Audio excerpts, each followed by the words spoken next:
며느리가 제 앞에 서류 뭉치를 밀어놓으며 이제 결정하라고 재촉하던 그날.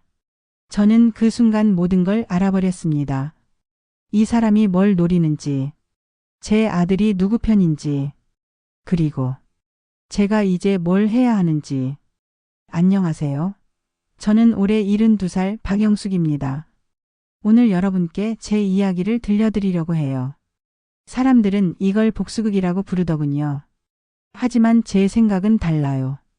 이건 복수가 아니라 마지막 교육입니다. 자, 들어보세요. 제 며느리와 아들이 어떻게 저를 요양원에 쳐넣으려 했고 제가 어떻게 그들에게 평생 잊지 못할 수업을 선물했는지. 준비되셨나요? 그럼 시작하겠습니다. 40년 전 남편과 함께 장만한 2층 단독주택이죠.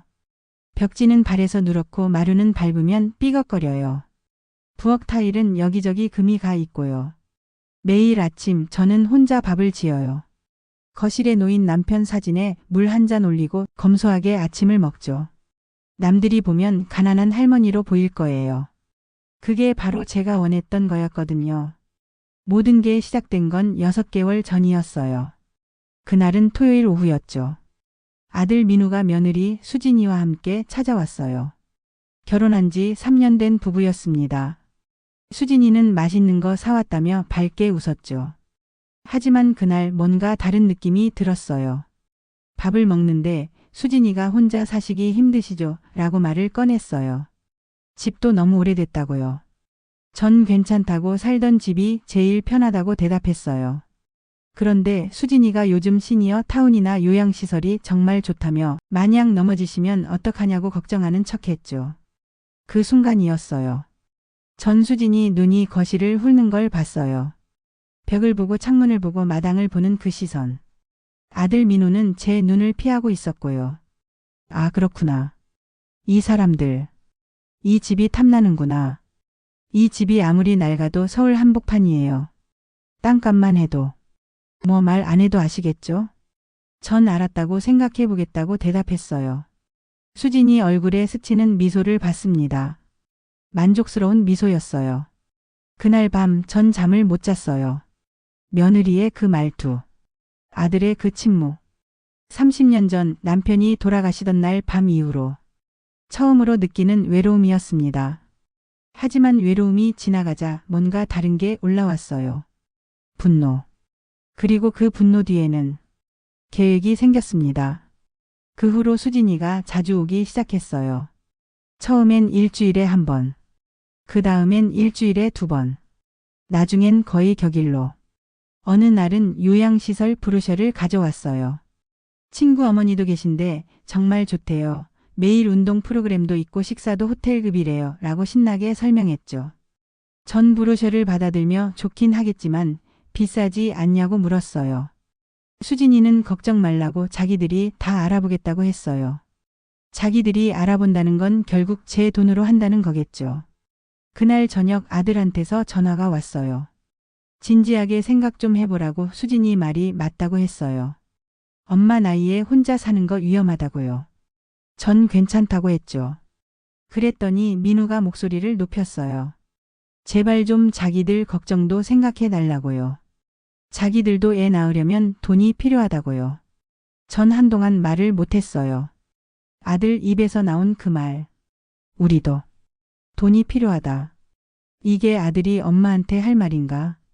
전 알았다고 생각해 보겠다고 하고 전화를 끊었어요.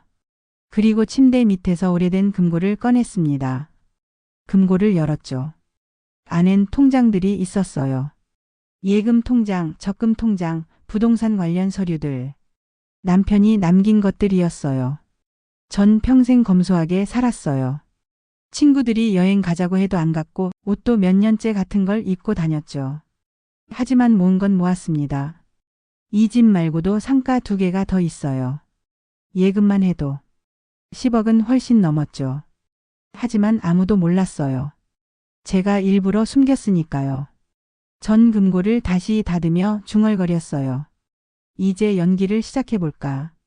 그날부터 전 가난한 할머니가 됐습니다. 며느리가 올 때마다 더 낡은 옷을 입었어요. 냉장고엔 김치랑 반찬 몇 개만 남겨뒀고 요즘 물가가 비싸서 고생이라는 말을 자주 했죠. 수진이 눈빛이 달라지는 게 보였어요. 처음엔 의심스러운 눈빛이었는데 점점 확신에 찬 눈빛으로 바뀌더군요. 이 집만 정리하면 되겠다는 표정이었어요. 그리고 드디어 한 달 후 수진이가 폭탄을 터뜨렸습니다. 전 거실에 앉아 있었는데 수진이가 민우와 함께 왔어요. 법무사 선생님과 상담했다고 했어요. 제 손이 차를 든 채로 멈췄어요. 지금 증여하면 세금도 적게 나온대요 라고 설명했죠. 어머님 명의로 요양원 입소하시면 정부 지원도 받을 수 있대요 라고요. 수진이가 가방에서 서류를 꺼냈어요. 증여 계약서였어요. 제 눈에 아들 이름이 들어왔습니다. 수증자 박민호. 전 떨리는 목소리로 이게 뭐냐고 물었어요. 수진이는 어차피 나중에 민우가 될 거니까 지금 정리해두는 게 좋다고 세금도 아낀다고 했어요. 민우는 제 옆에 앉아 우리 다 엄마 생각해서 그러는 거라고 했어요. 제 손이 떨렸어요. 분노 때문이 아니었어요. 슬픔 때문이었죠. 전 알았다고 며칠만 생각해 보겠다고 했어요. 수진이가 빨리 해야 한다며 재촉했지만 전 목소리를 높여 며칠만 달라고 했어요. 수진이가 움찔했죠. 하지만 이내 다시 웃으며 천천히 생각하래요. 도와드리겠대요. 두 사람이 돌아갔어요. 전 현관문이 닫히는 소리를 들었습니다. 그리고 핸드폰을 꺼내 오래된 친구에게 전화를 걸었어요. 변호사 자격증이 있는 대학 동창 순이한테요. 부탁 좀 하나 들어달라고 했죠. 그 후 2주 동안 전 완벽하게 연기했어요. 옷장에서 제일 낡은 옷들만 꺼내 입었고 집 안 전구 몇 개를 일부러 안 갈았어요. 수진이 앞에서 요즘 연금도 빠듯하다는 말을 자주 했죠. 수진이는 점점 더 적극적으로 변했어요. 이번 주 토요일에 시설 보러 가자고 했어요. 전 한숨을 쉬며 꼭 가야 하냐고 물었어요. 수진이는 어머님 위해서라고 했죠. 토요일 아침 전 제일 옷을 입고 현관 앞에 서 있었어요. 민우와 수진이가 차를 몰고 왔죠.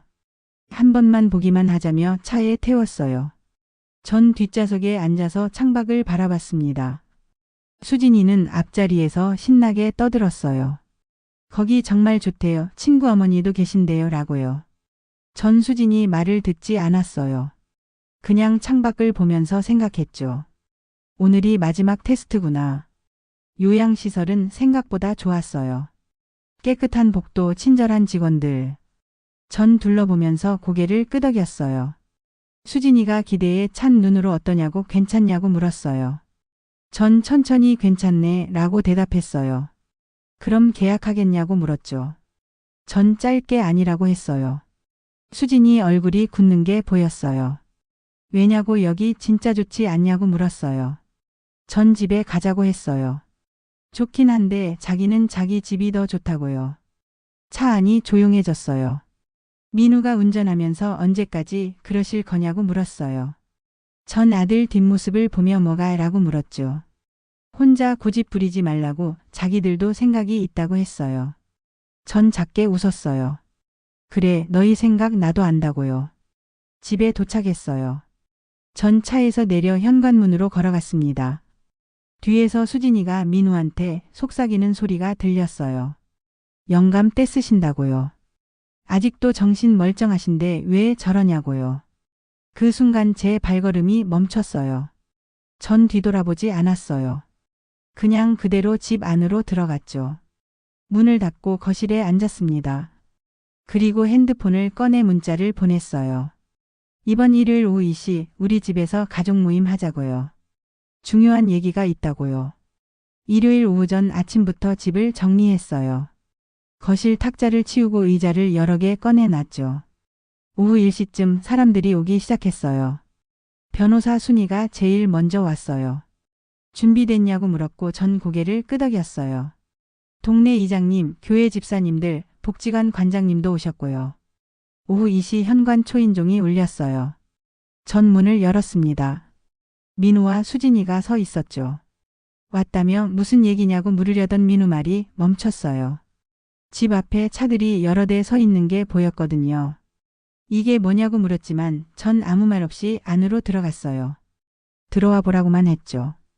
두 사람이 거실로 들어왔어요. 그리고 멈췄습니다. 거실에 사람들이 가득 있었거든요.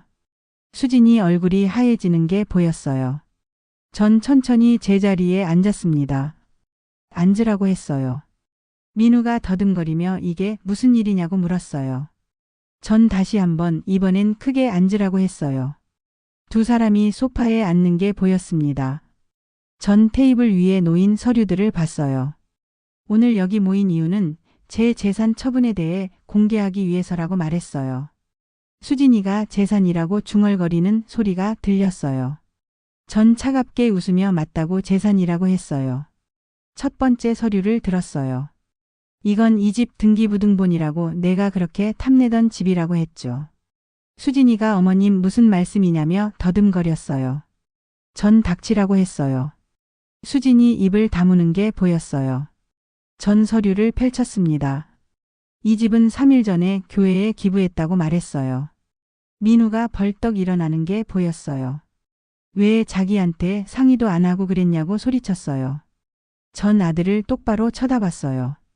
상의하면 뭐하냐고 넌 이미 마음속으로 날 요양원 보낼 생각했잖냐고 했죠. 민우가 그게 아니라고 변명했지만 전 아니긴 뭐가 아니냐고 말을 잘랐어요. 전 두 번째 서류를 꺼냈어요. 이건 상가 두 채 소유권 이전 서류라고 했어요. 하나는 동네 복지관에, 하나는 지역 아동센터에 기부했다고요. 수진이가 비명 같은 소리를 지르는 게 들렸어요. 미쳤다고요? 왜 남한테 주냐고요. 전 수진이를 봤어요. 남이냐고 물었어요. 이 사람들이 남이냐고요. 제가 40년 넘게 함께 살아온 이웃들이고 평생 다닌 교회고 제가 봉사해온 복지관이라고요.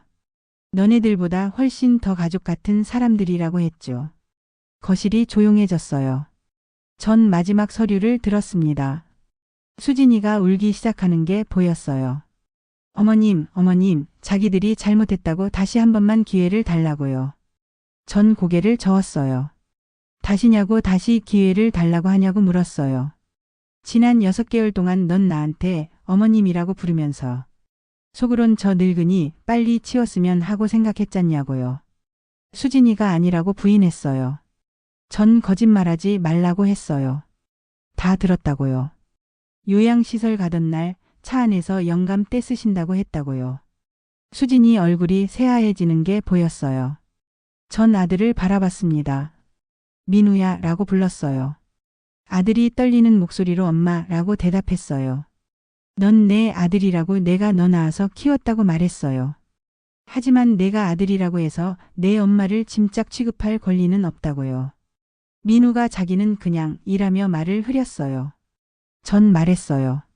그냥 편하게 살고 싶었냐고 돈이 필요했냐고요.